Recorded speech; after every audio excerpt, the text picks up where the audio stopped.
So good morning, everybody. It's Monday, the 26th of April, and it's Talking Cafe Live. So actually, it's not Talking Cafe Live today. I'm really sorry. This has been pre-recorded because obviously our guests were unable to join us on a Monday.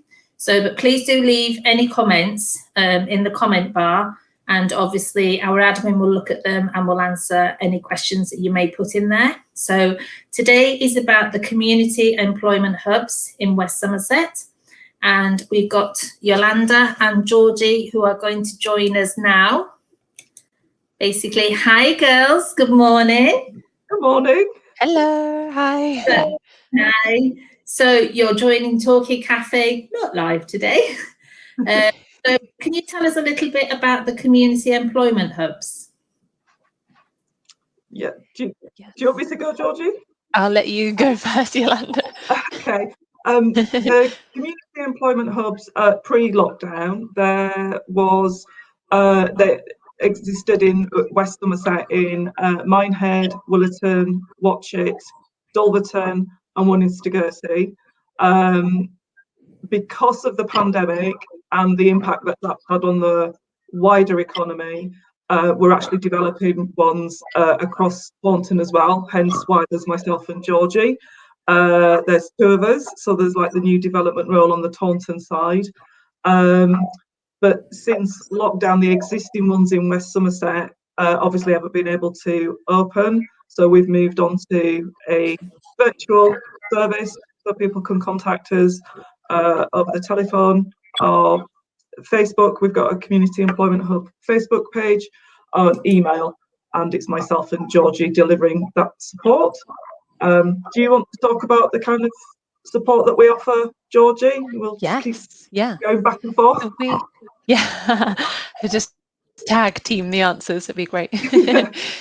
Yes. So we can support with all aspects of employment, really. So we've done support with putting a CV together, writing job application forms, doing the cover letter, and then if someone's interested in doing some training that's either directly related to their job or they're looking for a new role, there's lots of training available at the moment, and lots of it is free. So we work with whoever is.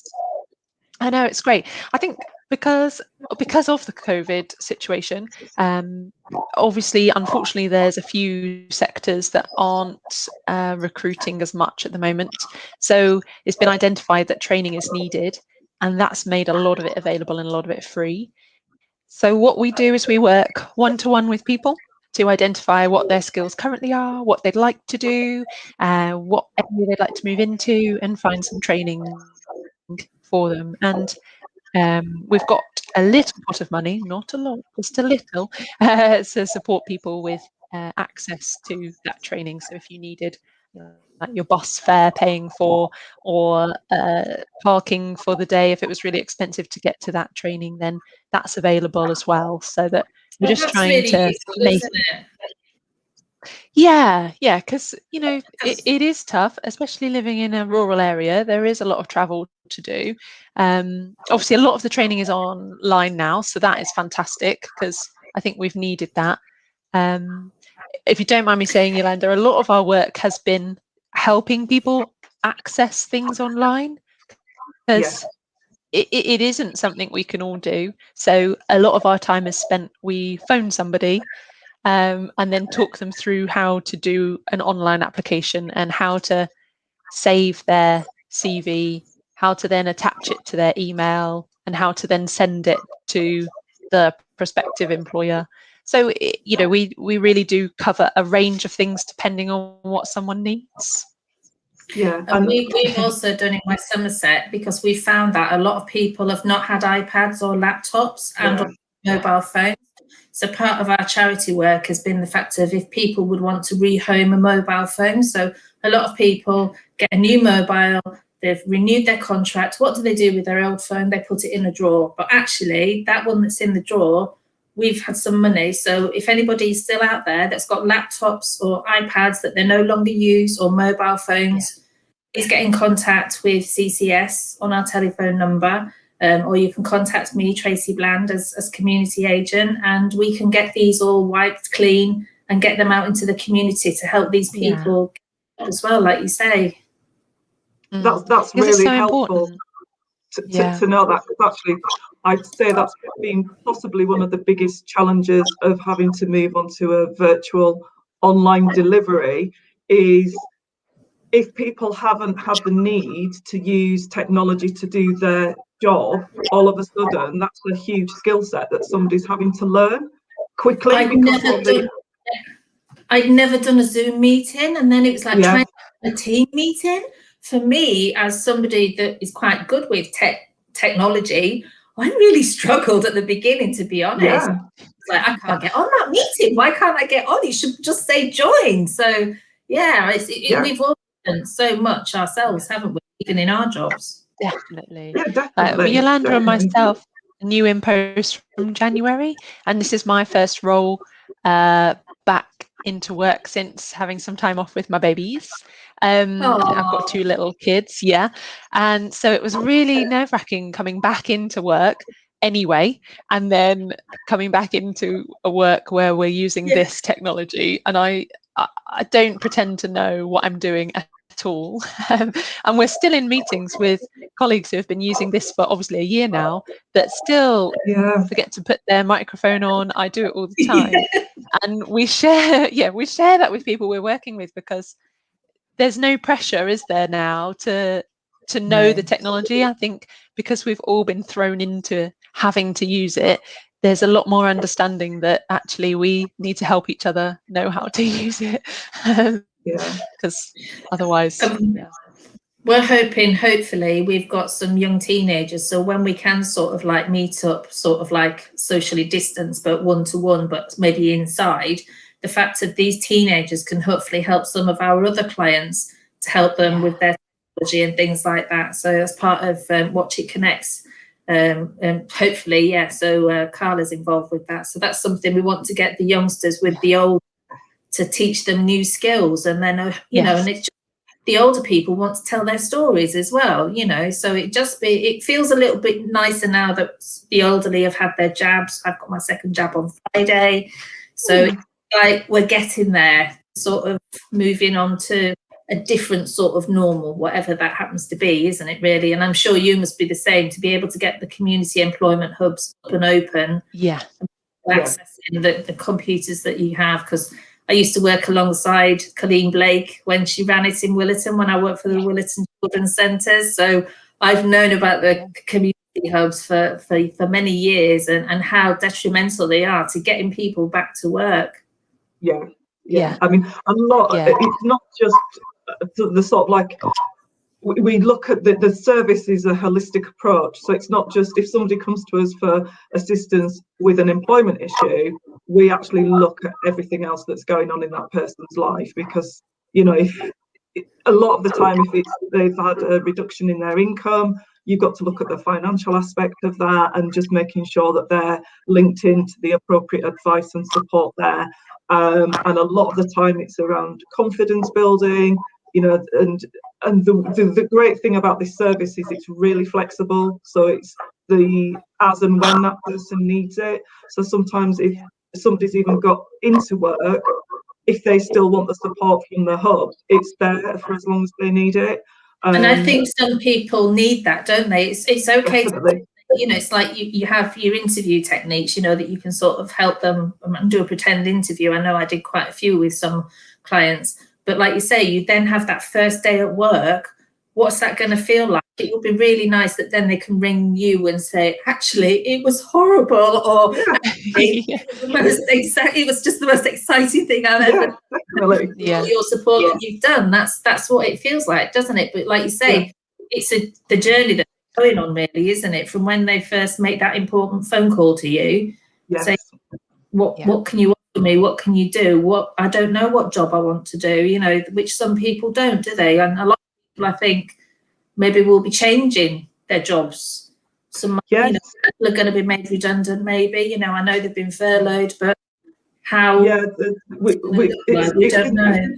It's interesting because our first day of work was when they announced the the recent lockdown. It's the 5th of January, so we wasn't sure whether we could actually start because we needed to go and get our laptops, and that's coincided with a big redundancy with the Debenhams store in Taunton. Yeah. And it is really common if you've been doing that job for quite a long time. I mean, some of them have been there 20 plus years, and some of them are thinking they may want to change career, and other people don't. And it's like, well, where do you start? But there's actually some fantastic toolkits out there. We work really closely with National Careers and Skill Up Somerset, and they've actually, it's really fun actually. It's like a sort of 4-minute quiz, and it kind of tests your interests and your personality type. And it asks you what you do, and then it gives you suggestions. So it's about transferable skills as well. And I thought, I'm going to do this and see how good it is. And I did it, and it actually suggested the job that I've done for 20 years. So it's really fun. It's really good. So there's lots and lots of skills and support and toolkits out there. So if people aren't sure which direction they want to go in, there's expert advice out there to help people make those decisions. So just thinking as well, how is it if somebody, say, was dyslexic? Because actually the thought of actually going online and typing a CV if you're dyslexic could actually be absolutely horrible and wouldn't know where to start. Is this something that you can support with so that people aren't scared to actually make contact with you?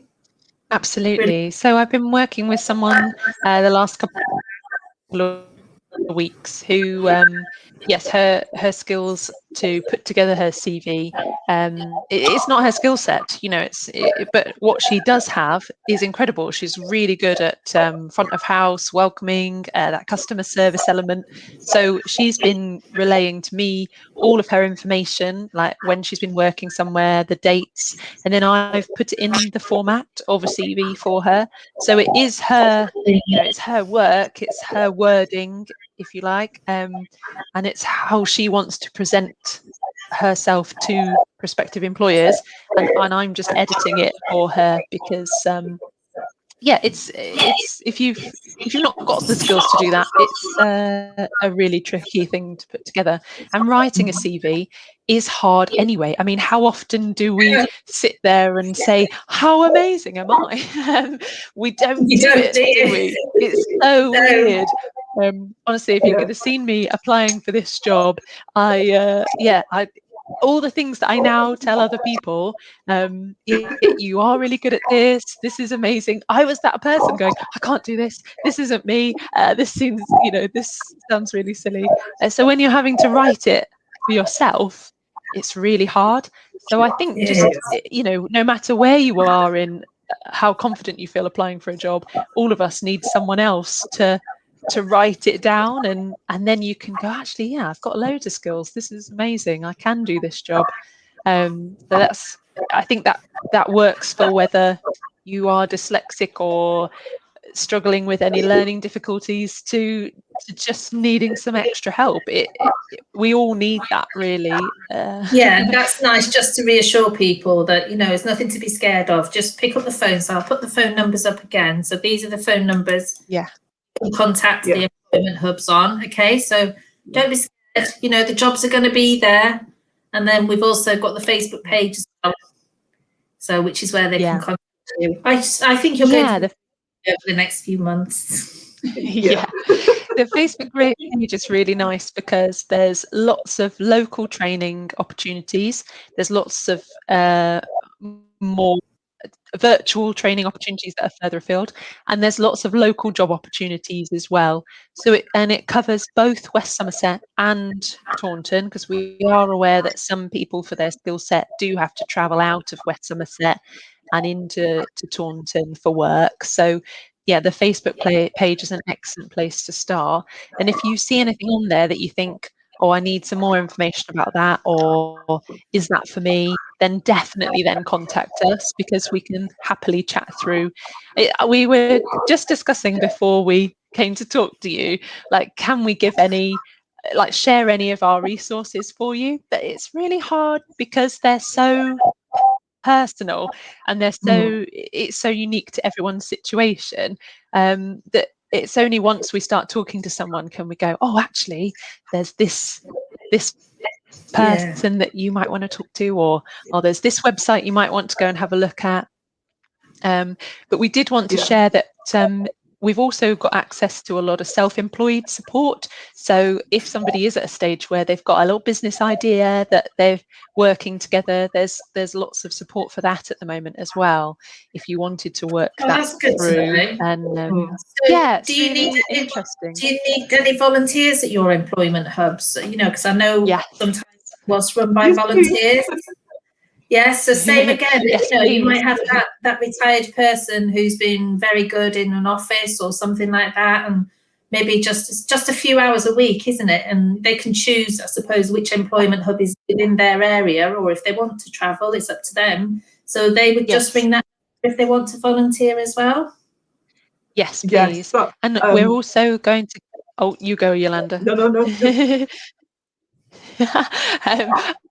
I was just going to say that we're going to keep doing the virtual support as well, because it's worked really nicely, because West Somerset and Taunton is a rural area. It takes that pressure off trying to get to a physical location. So there will be new volunteering opportunities that haven't been available before to provide this type of video calling and telephone calling of clients as well. So you can do that from home if that appeals. I mean, it doesn't appeal to everyone.